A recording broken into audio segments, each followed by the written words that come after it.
Судиката Даниела Алексовска-Стојановска ја пишува пресудата за Талир 2, со која го ослободи Никола Груевски и ја одби конфискацијата на имотот на ВМРО ДПМН. Предметот застарува на 31 август, а за да не застари треба да има првостепена пресуда. Првостепената пресуда за предметот во јавноста познат како Талир 2 е во фаза на писмена изработка и истата ќе биде доставена до странките во најкраток можен рок.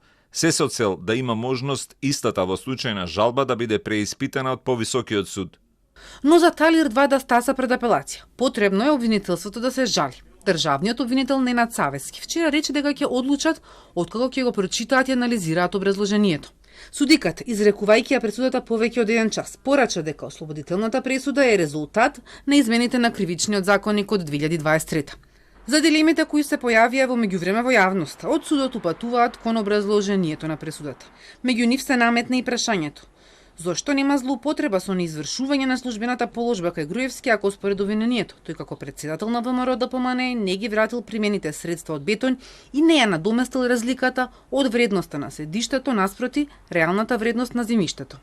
За тоа зошто судиката одложила рочиште поради отсуство на представник од ВМРО ДПМН, со оглед на тоа што во овој предмет партијата не е обвинета и присуството не е задолжително. Од кривичен во одговорот за Телма велат дека тоа се случило само еднаш затоа што требало да даде завршен збор.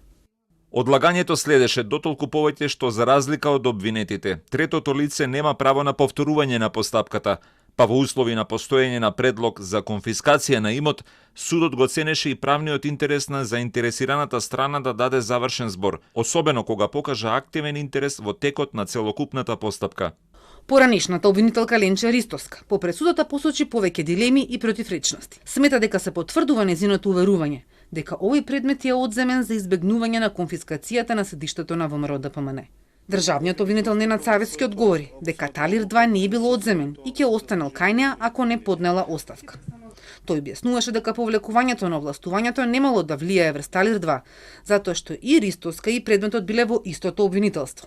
Таа го демантираше. Лично му кажала дека врз основа на правилникот за Европравда можела да продолжи да постапува по предметите Талир 1 и 2, само со одлука на државниот обвинител, и му посочила дека ако ги повлече овластувањата, ќе си поднесе оставка.